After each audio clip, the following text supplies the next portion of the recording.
الحمد لله والصلاة والسلام على رسوله محمد وعلى آله وأصحابه ومن والاه. أما بعد، قال الله تبارك وتعالى في القرآن العظيم: فأعوذ بالله من الشيطان الرجيم ومن آياته أن خلق لكم من أنفسكم أزواجا لتسكنوا إليها وجعل بينكم مودة ورحمة إن في ذلك لآيات لقوم يتفكرون. صدق الله العظيم. عن أنس بن مالك رضي الله تعالى عنه قال: قال رسول الله صلى الله عليه وسلم: من رزقه الله امرأة صالحة فقد اعانه على شطر دينه فليتق الله في شطر الثاني، أو كما قال. صدق النبي الكريم صلى الله عليه وسلم. خدمت سروران عزیز و بزرگوار، بزرگان، موسفیدان، جوانان و نوجوانان عزیز، السلام علیکم و رحمت الله تعالی و برکاته. قبل از اینکه به موضوع و یا به بحثی که پرگیرام هست بپردازم، جای دارد که من هم به تایید حرفهای برادر عزیز خود جناب مولانا رؤوفی اشاره کنم، چون بحث از سنگهای قبرها بود. خدای تبارک و تعالی بزرگترین نعمت برای هر مسلمان و برای هر انسان عقل را عطا کرده. وقتی که ما و شما میگیم بزرگترین نعمت عقل، باید از عقل خود کار بگیریم و از این عقل نعمت خداوندی استفاده کنیم. امروز واقعا جای تأسفه که در قبرستان ها با ساخت و سازهای قبرها هم رقابت پیدا شده.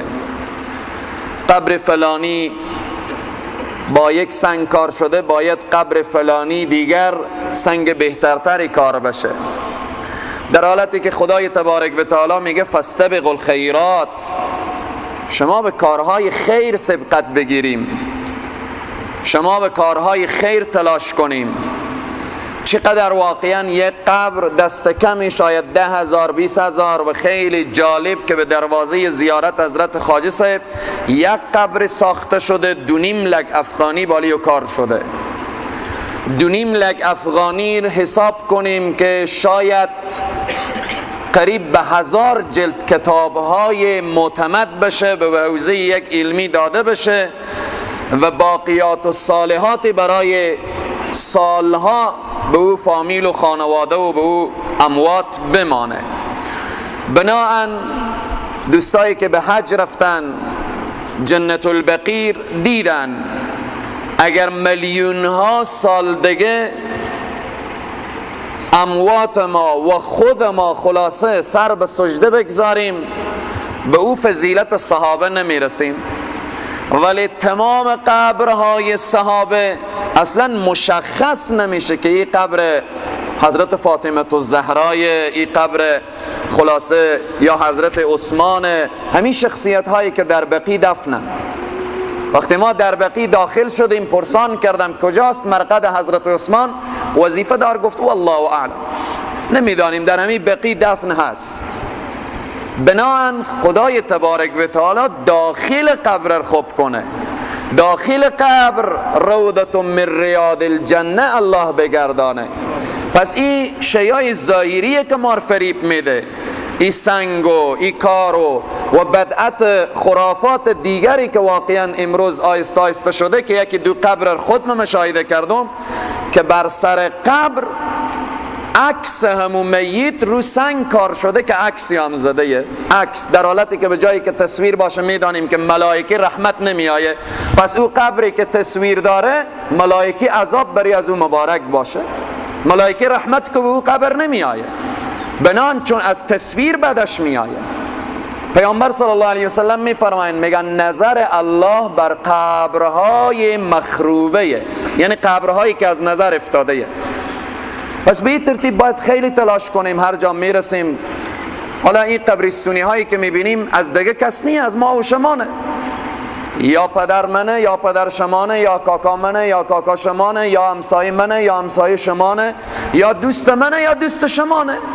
همدیگر راهنمایی کنیم. مصارف این قبرها اگر داده شه به حوزه های علمی، به مدارس دینی، چقدر کار باقیات و صالحات خواهد ماند. بنان چون همین بحث بود، من به این تاکید و اشاره کردم تا ای که ما و شما تلاش کنیم که داخل قبر بسازیم، داخل قبر، بیرون از قبر هر قدر تلاش کنیم، هر قدر که تلاش کنیم که از طلا هم کار بشه، ارزشی به حال مرده نداره غیر از اینکه او به تکلیف بشه و عذاب بکشه. خدای تبارک و تعالی روح اموات همه ما و شما شاد داشته باشه و قبرهایشان را روضة من ریاض الجنه بگردانه و الله توفیق بده به ما که این خرافات و بدعات از زندگی خود و از جامعه خود دور بسازیم. صلوات ختم بفرمایید.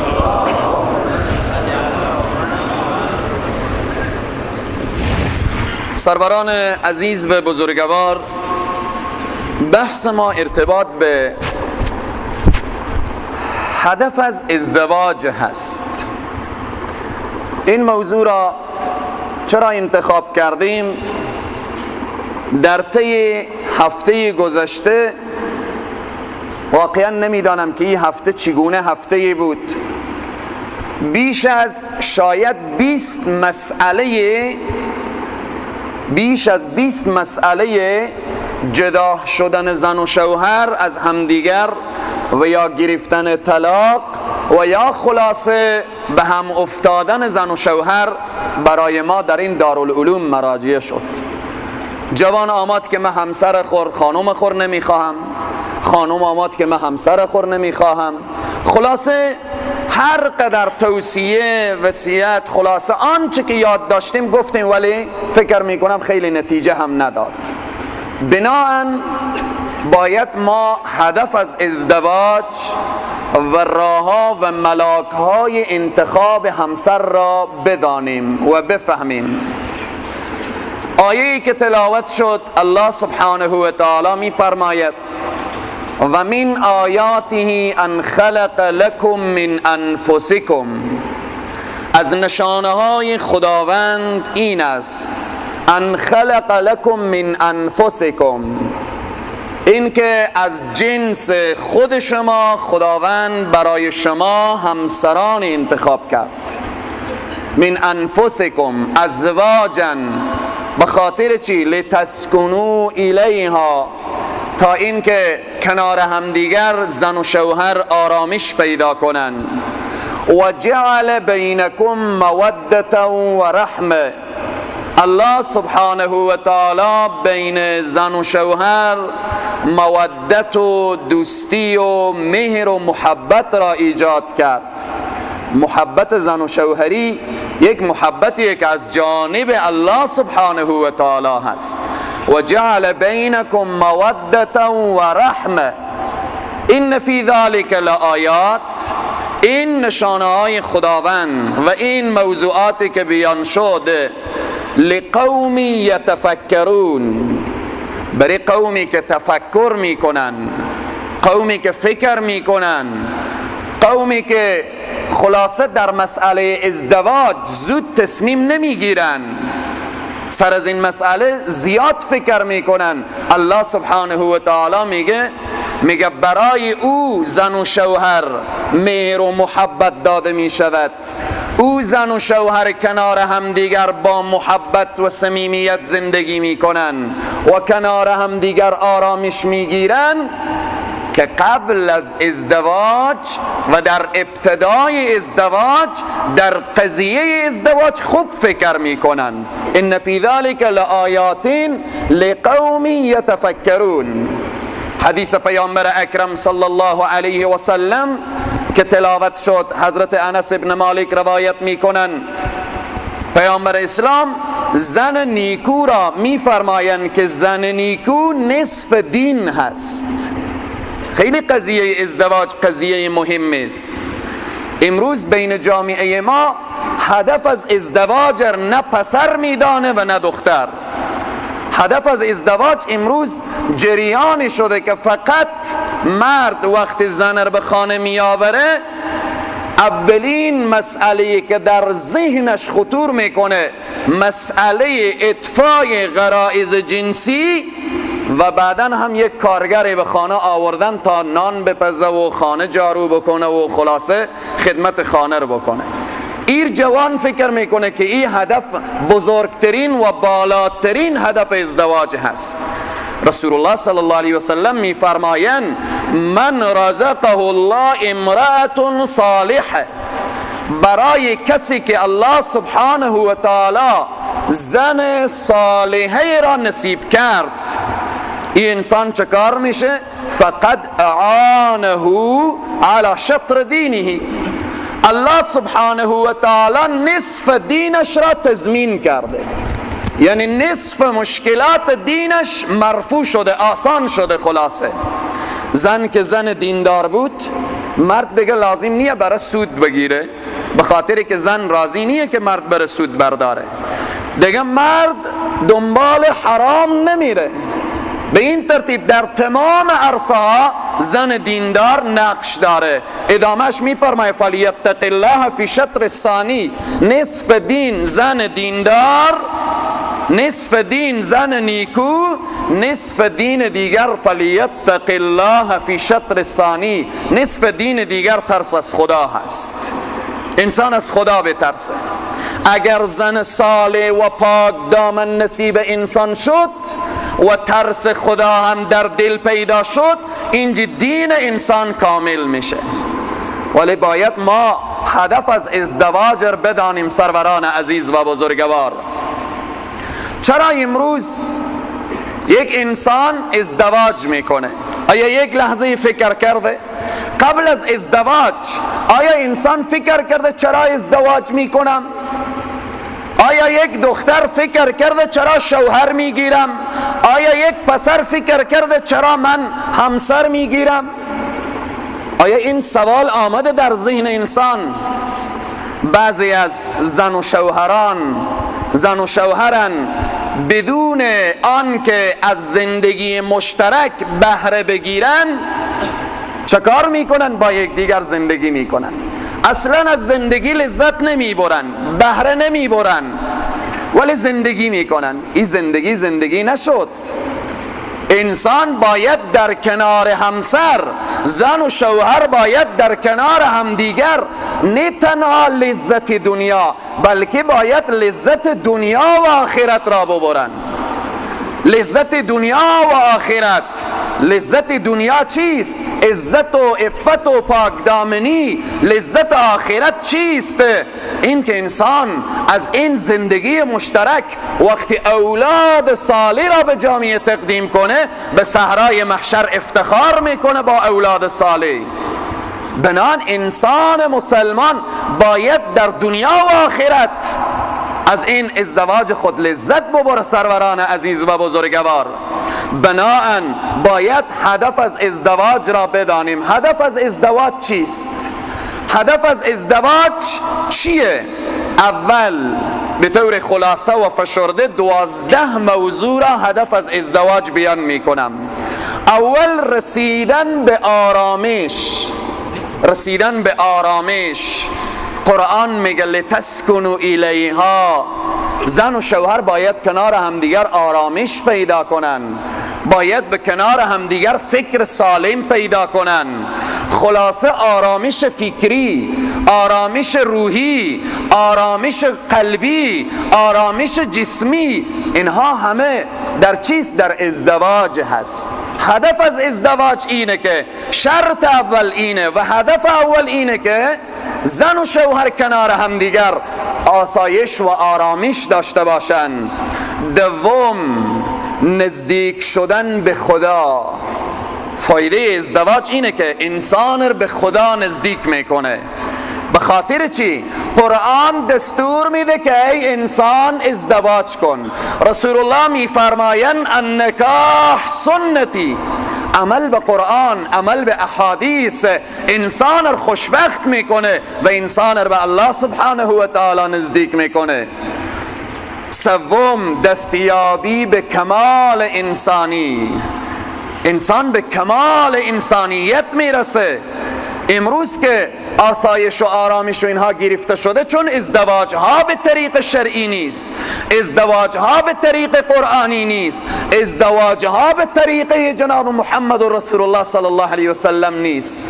سوم، دستیابی به کمال انسانی. چهارم، هدف از ازدواج بقای نسل. بقای نسل هست. باقیات الصالحات، فرزند صالح باقیات الصالحات. الله سبحانه و تعالی رسول معظم اسلام میفرمایند که بعد از انسان وقتی که فوت میکنه تمام عمل از او قطع میشه غیر از سه چیز. باقیات الصالحات او سه چیز یک موضوع فرزند صالح هست. پس بقای نسل هست. بناهن این فایده و هدف ازدواج هست. پنجم، حفظ عفت. خیلی مسئله مهمیه. یک انسان بین جامعه با عفت زندگی کنه، با عزت زندگی کنه. این هدف از ازدواج حفظ عفت هست سروران عزیز و بزرگوار. ششم، پاک دامنی. انسان فقط میتوانه در ازدواج پاک دامن بمانه. قرآن میفرمایه هن لباس لکم و انتم لباس لهن. مرد برای زن لباسی هست و زن برای مرد. خلاصه اگر انسان لباس نداشته باشه چقدر عیبهای انسان افشا میشه و چقدر در بین جامعه رسوا خواهد شد. بنان یک دیگر از فواید ازدواج پاک دامنی هست سروران عزیز و بزرگوار. هفتم، تأمین نیازهای مادی و معنوی. بعضی انسان ها فکر میکنن ما ازدواج کنیم به مشکل گیر میکنیم. واقعا ازدواج های امروزی مشکل ساز شده، ولی ازدواج اسلامی، ازدواج شرعی مشکل ساز نیست. مشکلات و نیازهای مادی و معنوی انسان را مرفوع میسازه و دور میسازه. قرآن میفرماید این یکونوا فقراء. انسان ها اگر از فقر میترسن وقتی ازدواج کردن یغنیهم الله من فضله. الله اونها را بی نیاز میکنه، الله مشکلاتشان را آسان میکنه، الله سبحانه و تعالی برایشان رزق و روزی وافر عطا میکنه. هشتم، حفظ انساب. هدف از ازدواج حفظ انساب هست، حفظ نسب هست. در شریعت مقدس اسلام و در اسلام حفظ نسب خیلی مهم است سروران عزیز و بزرگوار. اگر ازدواج نباشه به طریقه شرعی اینجا نسب به هم میریزه. وقتی نسب به هم خورد میبینیم اکثر احکام فقهی تعلق به نسب داره. مسئله ارث، میراث، وقتی میراث تقسیم میشه همه تعلق به نسب داره. مسئله که اگر فرزند پدر خود را خلاصه یا پدر فرزند خود را کشت، در این قضیه کلن بحث احکام فقهی است که در اینجا شریعت چی فیصله میکنه. اگر بحث نسب نباشه و نسب پوشیده بشه و خلاصه از بین بره، خیلی از احکام قرآن متروک میشه و بین جامعه خیلی بی‌بندوباری ها و مشکلاتی ایجاد میگردد. بنابراین شما ببینیم که وقتی که زن مطلقه، زنی که او را شوهرش طلاق میده، الله سبحانه و تعالی میفرمایه والمطلقات یتربصن بانفسهن ثلاثه قروء. این زن باید 3 ماه انتظار بکشه. این انتظار به خاطر چیست؟ به خاطر حفظ نسب هست. وقتی شوهر فوت میکنه، قرآن میفرمایه والذین یتوفون منکم و یذرون ازواجا یتربصن بانفسهن 4 اشهر و 10. 4 ماه و 10 روز باید زن انتظار بکشه بعد از فوت شوهر. این به خاطر چیه؟ به خاطر حفظ نسب هست. زمانی که شوهر فوت میکنه و یا این که شوهر زن را طلاق میده و زن حامله و باردار هست، باید تا زمان وضع حمل انتظار بکشه. این انتظار به خاطر چیست؟ به خاطر حفظ انساب و به خاطر حفظ نسب هست. اینه که هدف از ازدواج حفظ انساب هست سروران عزیز و بزرگوار. 9 بازداشتن از گناه. انسانی که با عزت شد، انسانی که با عفت شد، انسانی که پاکی در زندگیش آمد، این انسان از گناه و معصیت دور میشه. گناه و معصیت هم از زندگی انسان دور میشه. بنابراین این هدف از ازدواج. 10 توسعه رزق و روزی، خیر و برکت می آیه. آیه که پیشتر تلاوت شده اینه که قرآن میفرماید یغنیهم الله. الله اینا را بی نیاز میکنه، مشکلات ازدواج الله حل میکنه. ولی این که امروز مشکلات بر سر جوانها میآیه و مصارف رنگارنگ میآیه، اینها را به دامان دین و شریعت نباید بندازیم. به این ترتیب سروران عزیز و بزرگوار، پس هدف از ازدواج را باید بدانیم. 11 سلامت ماندن جامعه از امراض مهلک. هدف از ازدواج اینه که جامعه سالم بمانه. اگر جامعه ای که ازدواج نداشت، امروز دنیای غرب خیلی ازدواج شرعی نداره، ولی نگاه کنیم که چقدر قربانی امراض مهلک میشن، همچون قربانی مرض ایدز و مرض خلاصه سفلیس و فلان و فلان و فلان. اینها امراضیه که هیچ علاج نداره. جامعه ای که ازدواج در او جامعه رواج هست، جامعه از امراض مهلک، از امراض خطرناک حفظ میشه سروران عزیز و بزرگوار. 12 هدف از ازدواج خلاصه لذت بردن در زندگی، لذت بردن در دنیا و آخرت. چون انسانی که با عزت و با عفت در دنیا زندگی کنه، با عزت و با عفت هم در آخرت زندگی میکنه. بنابراین این 12 موضوع و یا 12 هدف ازدواج و اهداف ازدواج هست سروران عزیز و بزرگوار. امروز هدف از ازدواج را مسلمان ها کمتر متوجه میشن. میبینی به مرور زمان بسیار به مدت کم بین زن و شوهر دعوا میآیه و مشکلات ایجاد میشه و جدایی میآیه. بنابراین باید هدف از ازدواج یک جوان مسلمان باید بدانه و بفهمه. خیلی واقعا عادات و رسوم عجیب و غریبی بین جامعه هست. بعضی جاها سر خوردیم، پسر هست 8 ساله، دختر هست 18 و 19 ساله. بعد پرسان میکنید چرا این وصلت شده، چرا عجله شده در این عروسی؟ یا بالاخره طرف مقابل میگه کسی نیست که به خانه ما خدمت بکنه، به این واسطه فرزند خود را من زود عروسی کردم و تا این که یک خدمتگاری به خانه بیاید. این خلاف اهداف ازدواج هست. اگر تو کسی که او را به عنوان خدمه میاری، برو یک خدمه بگیر به خانه خود. چرا زندگی یک جوان، 2 جوان، زندگی خلاصه یک انسان را چرا به بربادی میدی؟ به این ترتیب وقتی ما و شما این قضایا در بین جامعه میایه، فوراً مراجعه میشه به حقوق بشر، به حقوق زن. بعد این مفته به دامان اسلام، میگن اسلام حق زن را پایمال کرد، اسلام زن را خلاصه به عنوان خدمه قرار داد، اسلام خلاصه این برنامه، در حالتی که این برنامه ها را همه اسلام خلاصه محکوم میکنه. شریعت مقدس اسلام آنقدر برای زن حق داده که بدون اجازه دختر کبیر اصلا پدر حق نداره او را به عقد نکاح یک جوان در بیاره.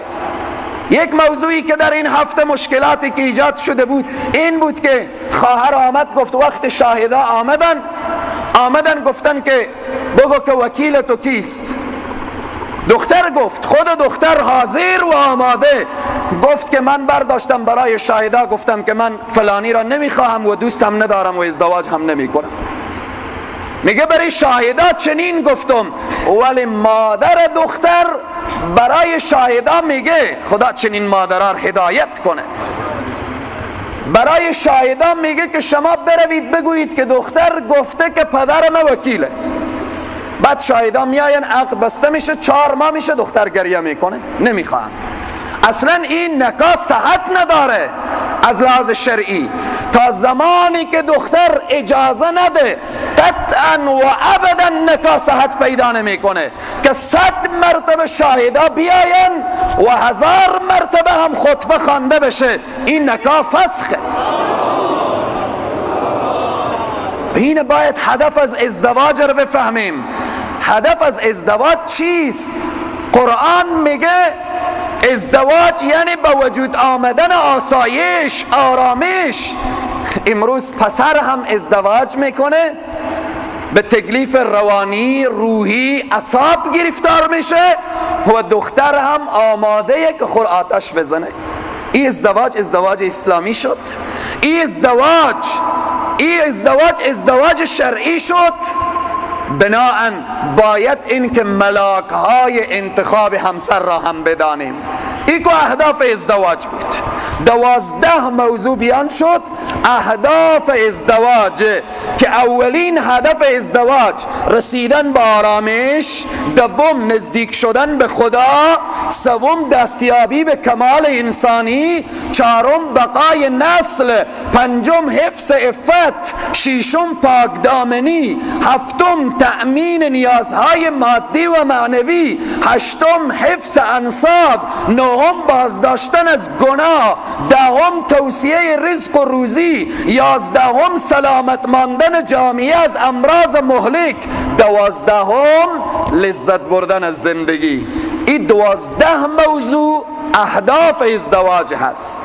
یک جوان وقت ازدواج میکنه هدفش این 12 موضوع باید باشه. حالا ارتباط به این که ملاک های انتخاب همسر، یک دختر وقت ازدواج میکنه چگونه شوهر برای خود انتخاب کنه و یک پسر وقت ازدواج میکنه چگونه همسر برای خود انتخاب کنه.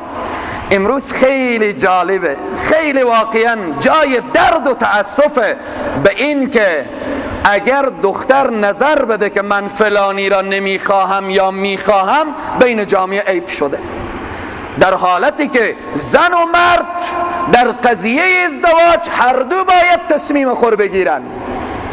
بناهن باید راهها و ملاکهای انتخاب همسر را ما بدانیم و بفهمیم. امروز انتخاب همسر چند چیز شده؟ 3 چیز. وقتی همسر انتخاب میشه 3 مسئله. زن و شوهر وقتی به عقد نکاح هم دیگر در میآیند 3 مسئله و 3 موضوع مطرح میشه. اول جمال، دوم ثروت، سوم شهرت. این 3 موضوع دیگه موضوع مطرح نمیشه. جمال، دختر زیبایی داره، ای که دین داره یا نداره مطرح نیه، حجاب داره یا نداره مطرح نیه، نماز خون هسته یا نیه مطرح نیه، قرآن خون هسته یا نیه مطرح نیه، فقط جمال. دوم ثروت، پسر این که دیندار هست یا نیست، نماز خون هست یا نیست، قرآن خون هست یا نیست، فقط فرزن آیا ثروت داره. سوم هم شهرت. بیایم یک لحظه همانطوری که با جمال فکر میکنیم تا اندازه با کمال هم فکر کنیم. سعی کنیم دختر وقتی که زیبایی داره، جمال داره، آیا کمال هم داره؟ آیا عقل هم داره؟ آیا دینداری هم داره؟ عوض ثروت فکر کنیم که اخلاق اسلامی هم هست. عوض شهرت نگاه کنیم که تقوا و خداجویی هم هست. بگذاریم اینها، انتخابی که به خاطر جمال باشه، به خاطر ثروت باشه، به خاطر شهرت باشه، قضیه اش را میبینیم که بعد از 1 ماه 2 ماه 6 ماه بین زن و شوهر جدایی آمد و بین دو فامیل جدایی آمد و کینه آمد و بغض آمد و عداوت آمد و دشمنی آمد. بناهن راههای انتخاب چیه؟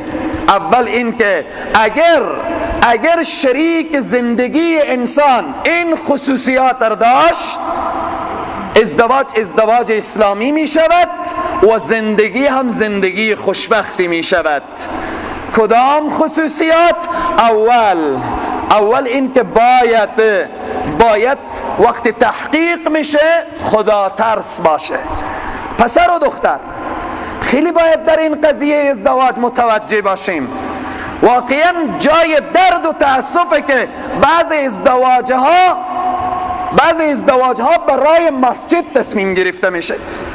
پدر میآیه پیش برادر دیگر، فلانی من خبر دارم تو دختر بزرگی داری، فرزند من هم بزرگ شده، چی میشه که این ازدواج برای مسجد؟ بعد او میگه که آیا فکر کردی؟ ها، جای نماز به فکرم گشت که اینا بزرگ شدن. وقتی میری در بازار یک شی بیارزشی خریداری میکنی، چنین زود تصمیم میگیری؟ یک کیف انسان خریداری میکنه، یک موبایل میخره، فکر میکنه، پرسان میکنه که آیا این ژاپنی است؟ آیا این اصله؟ آیا این بدله؟ آیا مسئله ازدواج قابل این نیست که 1 هفته 10 روز 20 روز 1 ماه 6 ماه تحقیق بشه و بررسی بشه؟ خیلی جالبه، من تعجب میکنم سر بعضی مسائل ازدواج می نشینیم گفته میشه که خانه به نام دختر باید بشه، دکان به نام دختر بشه. این مسائل چیه سر ازدواج که مطرح میشه؟ وقتی که ازدواج میآیه بالاتر از خانه، بالاتر از دکان، جوان مسلمان و پسر مسلمان و دختر مسلمان، بالاتر از اینها همه قلبه. جوان مسلمان قلب خود را تسلیم دختر میکنه و دختر قلب خود را تسلیم پسر میکنه. بناهن این حرف ها چیه؟ وقتی مسئله خانه آمد، دکان آمد، یعنی این نتیجه ایر میرسونه که این ازدواج موقتیه. یعنی چند روزی هست، شاید جدایی بیایه، بازی خانه داشته باشه، دکانی داشته باشه. در اسلام که ازدواج موقت ما نداریم. در اسلام نیه ازدواج موقت. ازدواج وقتی نکاح خوانده میشه، دائمی گفته میشه، پسر و دختر باید کنار هم دیگر پیر بشن، با مهر و محبت و کنار هم دیگر بمیرن. به این سروران عزیز و بزرگوار باید قبل از ازدواج راههای ملاک انتخاب همسر چیست؟ اول ترس از خدا تحقیق بشه. این دختر ترس از خدا داره؟ این پسر ترس از خدا داره؟ دوم، آراسته به اخلاق اسلامی. آیا این دختر آراسته به اخلاق اسلامی هست؟ آیا این پسر آراسته به اخلاق اسلامی هست؟ بناهن سوم، فهمیدن خیلی مهمه. امروز بین جامعه بزرگترین مشکلاتی که میایه اینه که دختر خیلی باسواد، بچه بی سواد. حالا در بین جامعه تجربه ثابت کرده اگر مرد باسواد بود و زن بی سواد بود مشکل ایجاد نمیکنه. اگر یک دختر باسواد به بچه بی سواد داده شد، چون مرد که بی سواد بود یک غرور مردانگی داره، غرور مردانگی داره ولی سواد نداره، ولی زن با سواده، گپ زدن زن با سواد، تکلم زن با سواد، خلاصه تحصیل زن با سواد. اینجا مشرب ها مخالف میفته، زد و خورد بین فامیل پیدا میشه. بنابراین خیلی مهمه. بین جامعه بعضی چی میگن؟ برای مرد عیبی نداره. نه، بیسوادی برای زن و مرد عیبه، بد اخلاقی برای زن و مرد عیبه، بی عزتی و بی عفتی برای زن و مرد عیبه. به این ترتیب سروران عزیز و بزرگوار باید تحقیق بشه. سوم فهمیدگی، چهارم نجیب بودن، پنجم پاک دل پاک دامن، ششم با صداقت، هفتم با ادب. اینا مسائلی که باید تحقیق بشه.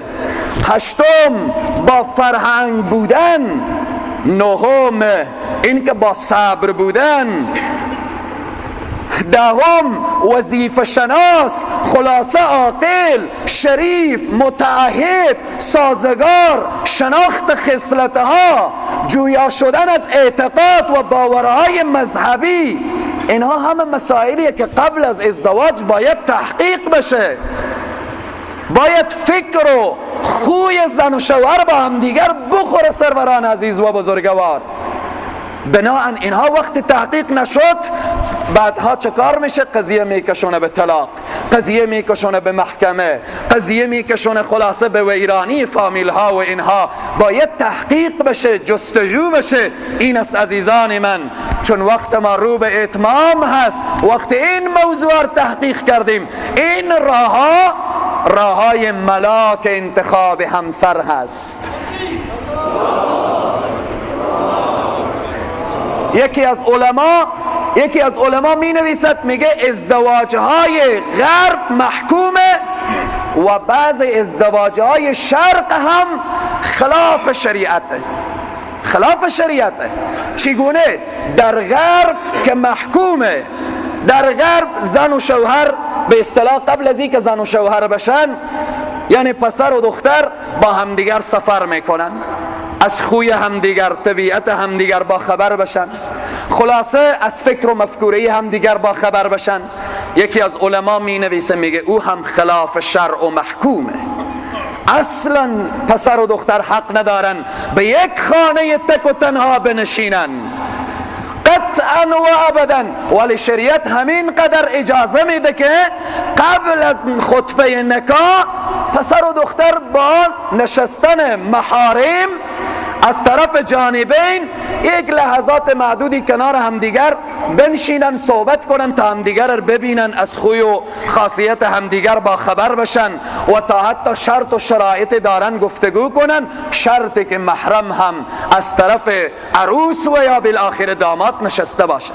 در دنیای غرب این عالم و بزرگوار میگه وی ازدواج محکومه که پسر و دختر با همدیگر سفر کنن یا پسر و دختر با همدیگر خلوت کنن و بالاخره تا همدیگر رو بشناسن. او ازدواج هم محکومه. در شرق هم بعض ازدواج ها محکومه. چگونه ازدواج ها؟ ازدواج هایی که پسر خبر نداره، شام که به خانه میایه شیرینیار بر سرش میریزن. چه کار شده؟ چی خبره؟ هیچ، دختر فلانی دادیم برای تو. عجیبه. این خلاف شرعه. یا این که دختر از راه مکتب میایه واقف میشه که او را پدر عروس کرده، این خلاف شرعه. باید این که پسر هم واقف بشه، دختر هم واقف بشه، نکات مثبت و منفی خلاصه گفته بشه و با هم دیگر مشوره بشه، گفتگو بشه، مذاکره بشه، مشاوره بشه. اینها همه قضیه که تعلق به ازدواج داره. به این سروران عزیز و بزرگوار وقت ما تمام هست. چند توصیه برای والدین عزیز و گرامی دارم. چند توصیه. توصیه اول این که پدران، مادران در مسئله ازدواج فرزندان خود زود تصمیم نگیرید. زود تصمیم نگیرید. موضوعاتی که 15-16 تا بیان شد، از ادبش، اخلاقش، خدا ترسیش، خدا جوییش، از اینا همه بررسی کنید. زود تصمیم نگیرید در این قضیه. ازدواجی که زود تصمیم گرفته شد زود جدایی می آید. به اینه که پیامبر اسلام می فرمایند ابغض الحلال عند الله الطلاق. الله اکبر. بدترین حلال به نزد خدا طلاق هست. عرش پروردگار عالم چی وقت به لرزه در می آیه؟ وقت زن و شوهر از هم دیگر جدا میشن. این کار خوبی نیه که بین جامعه رواج پیدا کنه. این کار خوبی نیه که هر روز ما شاهد ای باشیم که بین زن و شوهر تفرقه بیایه. در حدیث می آیه که شیطان بعد از نماز شام یعنی در حالت غروب تمام لشکر خور صدا میکنه، افراد خور صدا میکنه. میگه شما روی زمین سیر کردید، چه کار کردید؟ یکی میایه میگه من امروز یک نفر گمراه کردم رفت زنا کرد. میگه بنشین، خیلی کار و فعالیت خوبی نکردی. و بعد بالاخره یکی دیگه میایه میگه یک فلانی به گناه دیگر، یکی به گناه دیگر. شیطان خیلی تشویق نمیکنه. در حدیث میایه میگه یکی از افراد شیطان و یا از اولادهای شیطان میایه میگه امروز من رفتم از اول روز تا آخر روز تلاش کردم، نتیجه تلاش من این شد که بین زن و شوهر تفرقه ایجاد کردم. اینجا شیطان اور صدا میکنه. در حدیث میایه میگه اور سر زانوی خود مینشانه، میگه تو قابل از اینی که برای تو تقدیرنامه داده بشه. بخاطر چی؟ وقتی که بین زن و شوهر تفرقه آمد، اینجا بین دو فامیل تفرقه می آیه. بین دو فامیل تفرقه آمد، بین دو قوم تفرقه می آیه. اگر اولاد مند، ای اولادها با کینه و بغض و عداوت و دشمنی و اینها رشد می کنند. این سروران عزیز و بزرگوار، توصیه من برای والدین این است که در قضیه ازدواج زود تصمیم نگیرید، تحقیق کنید، بررسی کنید، جانبین همدیگر را خوب بشناسید. پسر و دختر باید از خوی همدیگر، فکر همدیگر باید واقف بشن. توصیه دوم والدین عزیز و گرامی، یک ذره هم به جای در قلب پسر و دختر جای مهر و محبت هم بگذارید. چگونه؟ وقت مهریه سنگین شد جای مهر و محبت نمیمانه. وقتی جهیزیه ها سنگین شد جای مهر و محبت نمیمانه. وقت مصارف و محافل عروسی های امروزی سنگین شد جای مهر و محبت نمیمانه. والدین عزیز و گرامی، یک ذره برای مهر و محبت هم جا بگذارید. چگونه؟ مهریه ها کم کنید، جهیزه ها کم کنید، مصارف عروسی کم کنید.